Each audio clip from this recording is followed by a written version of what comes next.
তো ভাগের সাহায্যে যদি আমরা বর্গমূল নির্ণয় করি, কত বলছে 225 বর্গমূল ভাগের সাহায্যে নির্ণয় করার কথা বলছে। তো ভাগের সাহায্যে বর্গমূল নির্ণয় করতে গেলে প্রথমে তোমরা যেটা লিখবে সেটা হচ্ছে 2 এর ক প্রথম কি আছে 225। তো প্রথমে যেটা বার করে ওটা লিখবে, লেখার পরে সবসময় ডাইন দিক থেকে তোমার ডাইন দিক থেকে তুমি দুইটা করে মার্কিং করবে, এই দুইটা এই দুইটা।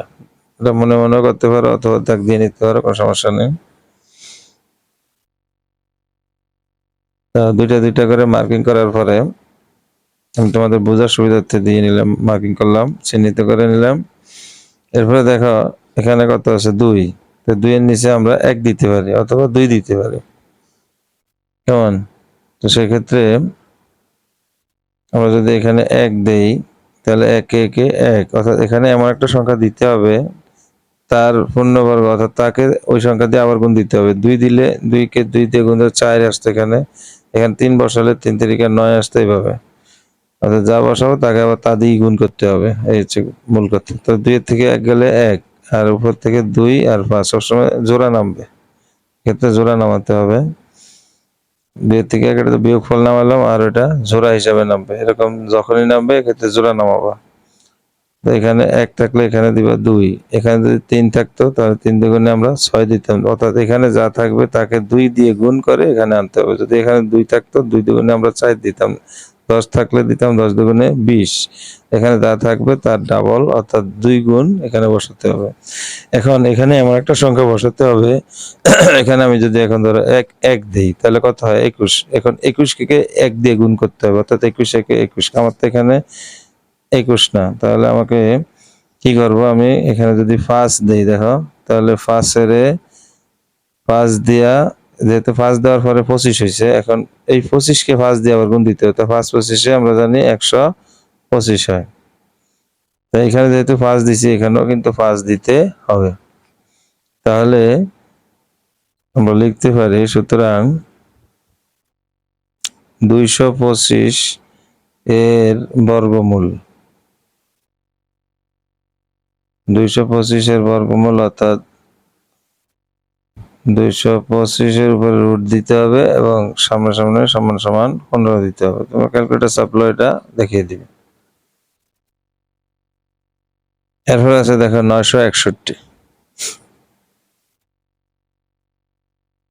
এখানে আছে 961। 961 যদি আমরা বর্গমূল বের করতে যাই, 961 বর্গমূল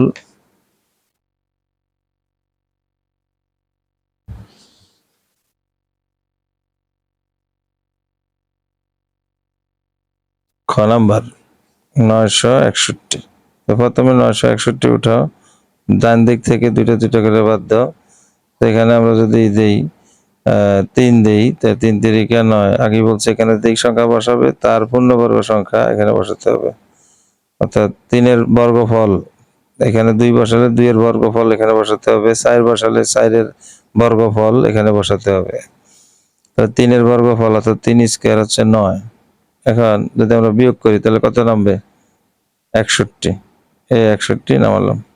এবারে দিক দিয়ে দাগ দিকটা দিয়ে এখানে 3 থাকলে এখানে এটা আমরা জানি এখানে যা থাকে তার দ্বিগুণ অর্থাৎ 3 দুগুণে 6। তো যদি আমরা দেখো এখানে তাহলে মিলেই গেল, যদি 6 আছে মানে এখানে একটা 1 দিলে কত হয় 61, 61 কে এখন কত দিয়ে গুণ দিব, ওই 1 দিয়ে যা বসাবো তা বসানোর পরে যে সংখ্যা হবে ওই সংখ্যাকে আবার ওই সংখ্যা দ্বারা অর্থাৎ যা বসাইছি তা দিয়ে গুণ করতে হবে। 61 বসানোর কারণে 1 বসানোর কারণে 61 হয়েছে, এখন 61 কে আবার 1 দিয়ে গুণ, তাহলে 61 একে 61, তাহলে এটা কি হয়ে গেল 0 হয়ে গেল। তাহলে এখানে কত দিবা 1, তাহলে অ্যান্সার হবে সুতরাং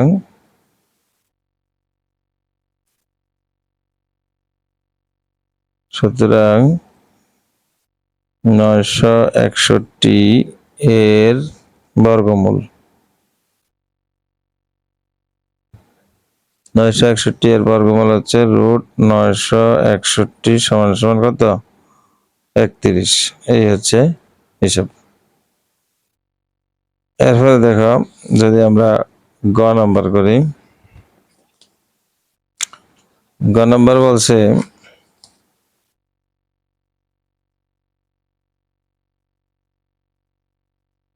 ক নাম্বার বলছে 3969, এই 3969 করে এখন আমরা বর্গমূল করব। গ নাম্বার, তো প্রথমে আমরা লিখবো কি 3969, লেখার পরে ডান দিক থেকে দুইটা দুইটা আলাদা করলাম, আর এখন আর করবো না, যেহেতু তোমরা মোটামুটি দুইটা দেখছো। এখন তাহলে এখানে কত দেওয়া যায়, দেখো যদি আমরা এখানে 5 দিই, ধরো 5 দিলে আসতেছে 5 5 25, 6 6 36, 7 7 49, 6 6 36 দিলে মোটামুটি 39-এর কাছাকাছি আসে, 7 7 49 দিলে বেশি হয়, তাহলে 6 দিতে হবে, 6 6 36, 9 থেকে 6 গেলে 3, এরপরে নামবে 6 9 69 নামলো। এবার এখানে যেহেতু 6 আছে তাহলে এখানে দিতে হবে 6 দুগুণে 12, ওইটার 2 দ্বিগুণ। এখন এখানে আমরা কত দিলে, এখানে যদি এখন আমরা 2 দেই ধরো, তাহলে কত হয় 122। তো 122 কে যদি আমরা 2 দিয়ে আবার গুণ দিতে হবে, যা বসাবো তা দিয়ে আবার গুণ, 244, আমার লাগবে 369, তাহলে আমরা 100 যদি 3 দিই তাহলে 123 হয়, 123 গুণ 3 কত আসে 369, আমার দরকার কিন্তু 369, তাহলে এখানে 3 দিলাম, অর্থাৎ এখানে যা দিবে তখন বসাইছি 3 বসাইছি, বসানোর কারণে কি হয়েছে, বসানোর কারণে কিন্তু 123 হয়েছে। এখন 123 কেও 3 দিয়ে গুণ, অর্থাৎ 369 হবে। এখানে 3 দিলে এখানেও 3 দিতে হবে, এভাবে। সুতরাং আমরা লিখতে পারি যে 3969 এর বর্গমূল সমান সমান কত, ওই 3969 এর বর্গমূল হচ্ছে 63, অ্যান্সার। এখানে আরেকটা আছে, দেখা আছে 10,404। এখন 10,404 কে যদি আমরা বর্গমূল করি, এটা হচ্ছে মূলত ঘ নাম্বার। ঘ নাম্বারে আছে 10,404, তাহলে আমরা লিখবো 10,404। এখন দুইটা যেটা করলে 0 4, আবার এদিকে 0 4 1 থাকে আলাদা, 0 4 0 4 1। দেখো আমি মার্কিং করে দিই, 0 4 0 4 আর একটা 1 থাকে। এখন আমাদের কাজ হচ্ছে আমরা এই দিকটাকে দাগ দিব, এখানে আমরা একটা সংখ্যা দিব, তাকে যদি 1 দেই, দেখো তাহলে 1 1 1, এইভাবে। এখন দেখো,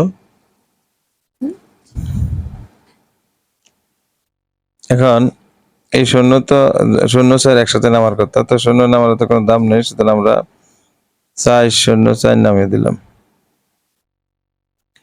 তো নামানোর কথা কিন্তু মূলত এটা তো বিয়োগফল, এটা 0 আসছে, 1 থেকে 1 গেলে 0, তো এটা দিয়ে লাভ নেই। আবার দেখো এখানে আরেকটা মূলত নামবে 0 4, কিন্তু আমরা আরো 0 4 নামালাম, তাহলে এখানে একটা 0 দিতে হবে। এখানে কি দিতে হবে, এখানে অবশ্যই একটা 0 দিতে হবে। এবার এখানে যা থাকবে তার দ্বিগুণ এখানে দিতে হবে, 10 দ্বিগুণে তাহলে 20 দিতে হবে এখানে। এখন আমি এখানে কি করলাম, যে আছে তো 20, এখন আমি যদি এখানে একটা 2 দিই তাহলে কত হয় 202, তো 202 এর 2 দিয়ে গুণ দিলে 404, 202 এর যদি গুণ 202 গুণ 2 তাহলে কত, তাহলে এখানে 2 দিলাম হলো 202, তাকে আবার 2 দিয়ে গুণ দিলে হবে 404, এখানে তাহলে 2 দিতে হবে। তাহলে লিখতে পারি আমরা, সুতরাং 10,404 এর বর্গমূল কত, 102, এটা হবে অ্যান্সার, 102 হবে এটার অ্যান্সার। আশা করি সবাই মনোযোগ সহকারে দেখবে।